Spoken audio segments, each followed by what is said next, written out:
వాళ్ళ నుంచి బయటపడాలి అంటే ఆ భగవంతుడి నామస్మరణం చేయాలంట. టీచర్ పిల్లవాడిని అడిగిందంటండి, జగన్నాథ్ టెంపుల్ ఎక్కడుంది అని. ఎక్కడుందండి? శబాష్.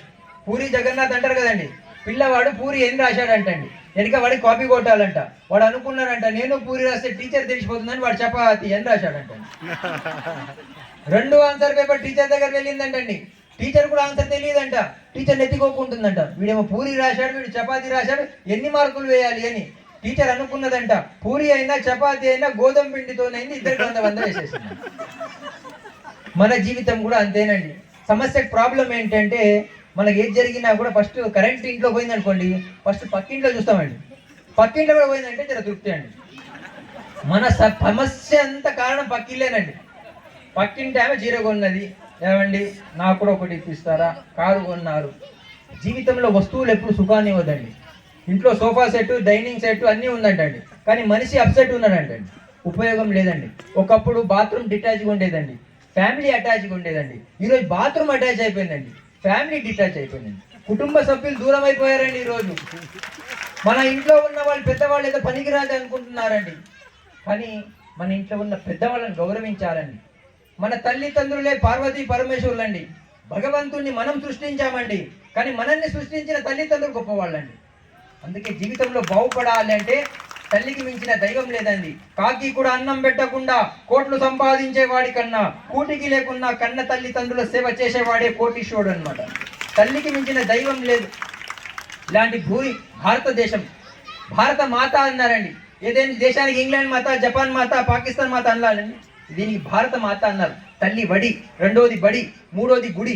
ఇది భారతీయులకు చాలా ఇంపార్టెంట్ అండి. ఒక తల్లి వడి బాగుండే కాబట్టి ఛత్రపతి శివాజీ లాంటి కొడుకు కనగలిగిందనమాట.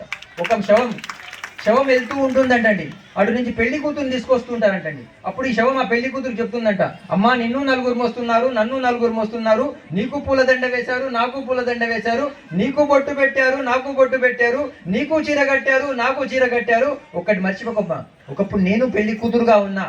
ఎవరు చెప్తున్నారు? శవం పెళ్లి కూతురు చెప్తుంది, ఒకప్పుడు నేను పెళ్లి కూతురుగా ఉన్నా, కానీ ఒక్కరోజు నువ్వు నా పొజిషన్ రావాలని శవం చెప్తుందండి. అందరం పోయేవాళ్ళమండి, కానీ మనిషిగా వచ్చాం, మనిషి జన్మకు వచ్చాం.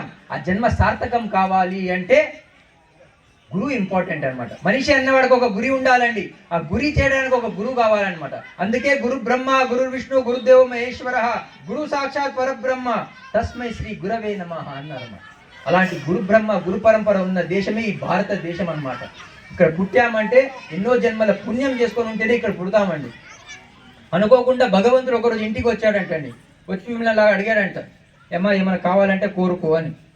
ఆమె అడిగిందంటండి, భగవంతుడా మాకింటికి వచ్చావా, పక్కింటికి కూడా వెళ్ళావా అని. భగవంతుడు వచ్చి ఇంటికి వచ్చి ఏదైనా కావాలని కోరుకోమంటే సమస్య పక్కింటి. అప్పుడు భగవంతుడు అన్నాడంట, పక్కింటికి కూడా వెళ్ళాను అన్నాడు. ఈమె అడిగిందంట, స్వామి ఆమె ఏం కోరుకున్నది స్వామి అని. అరే నీకేం కావాలో కోరుకోమంటే ఆమె ఏమే కోరుకున్నది. ఏం లేదమ్మా, నీకేది ఇచ్చినా కూడా డబల్ ఏమని కోరుకున్నా. ఆమె ఆలోచించడం మొదలు పెట్టిందంటండి. ఇప్పుడు 1 కోటి రూపాయలు అడిగాను అనుకోండి, పక్కింటి ఆమె 2 కోట్లు పోతాయి. నేను కారు అడిగితే పక్కింటి ఆమె 2, చందాన బ్రదర్స్ చీర ఒకటి అడిగితే పక్కింటి ఆమె 2 పోతాయి. ఈమె ఆలోచించి అడిగిందంట, భగవంతుడు నాదో కన్ను తీసేయమన్నారంట. ఎందుకు? పక్కింటి ఆమె 2 పోతాయి. మన జీవితం అది కాకూడదండి. అందరినీ ప్రేమించగలగాలి. మనం అందరం భారతీయులు అన్న భావన రావాలండి. కుల మతాల గొడవలు ఊరిలో పెరిగిపోతున్నాయండి, అది తగ్గించుకోవాలన్నమాట. అనుకోకుండా ఒక ఊర్లో కార్యక్రమం జరుగుతుందంటండి. ఒక కుర్రవాడు నోరు తెరిచి నిద్రపోతున్నాడంట. కొందరికి ఎక్కడ ఇంట్లో నిద్ర రాదండి, కార్యక్రమం రాగానే నిద్ర వస్తుందండి. పడుకున్నాడంటండి, అటు నుంచి ఒక పాము వెళ్తూ ఉందండి. నోరు తెరిచి పడుకున్నాడంటండి. ఆ పాము అనుకున్నాడంట ఇది పాము పుట్ట అని నోట్లో వెళ్ళిపోయిందంటండి. మా సంగమేశ్వర్ లాంటి మహానుభావులు ఒక 4 సేవా ప్రముఖులు అందరూ కలిసి డాక్టర్ దగ్గర తీసుకెళ్ళంట. డాక్టర్ గారు అనుకోకుండా ఊర్లో కార్యక్రమానికి వచ్చాడండి, నోట్లో పాము వెళ్ళిపోయిందండి, ఏం చేయమంటారండి? ఏమీ లేదయ్యా, కొన్ని శనగలు 4 పుల్లారెడ్డి స్వీట్ తీసుకురా అన్నాడంట. ఓసి ఇంతేనా అన్నాడంట. అవును స్వామి అన్నాడంట. ఫస్ట్ శనగలు తినమన్నాడంటండి, తర్వాత పుల్లారెడ్డి స్వీట్ తిన్నాడంటండి. ఇప్పుడు ఏం చేయమంటారు అండి? ఇంటికి వెళ్ళిపో, రేపు మళ్ళీ సాయంత్రం 5 గంటలకు రమ్మన్నారంట. మళ్ళీ సాయంత్రం 5 గంటలకు వచ్చాడంటండి. మళ్ళీ అదే డాక్టర్ గారు, అదే శనగలు, అదే పుల్లారెడ్డి స్వీట్. 1 రోజు, 2 రోజులు, 3 రోజులు, 4 రోజులు, 5 రోజులు గడిచిందంటండి. డాక్టర్ గారు ఇదే చెప్తున్నారంటండి. 6వ రోజు అనుకున్నాడంట, మళ్ళీ ఎట్లయినా డాక్టర్ గారు అదే అంటారని వచ్చేటప్పుడు పట్టుకొచ్చాడంటండి. రాగానే కూర్చొని శనగలు తిన్నాడంటండి. ఇంకెట్లయినా పుల్లారెడ్డి స్వీట్ తినమంటాడు కదా అని తినబోయాడంటండి. డాక్టర్ గారు అన్నారంట, ఒక 10 నిమిషాలు ఆగవయ్యా అన్నారంట. ఎందుకు స్వామి అన్నాడు. ఒక 10 నిమిషాలు ఆగవయ్యా అని. ఆగాడంటండి.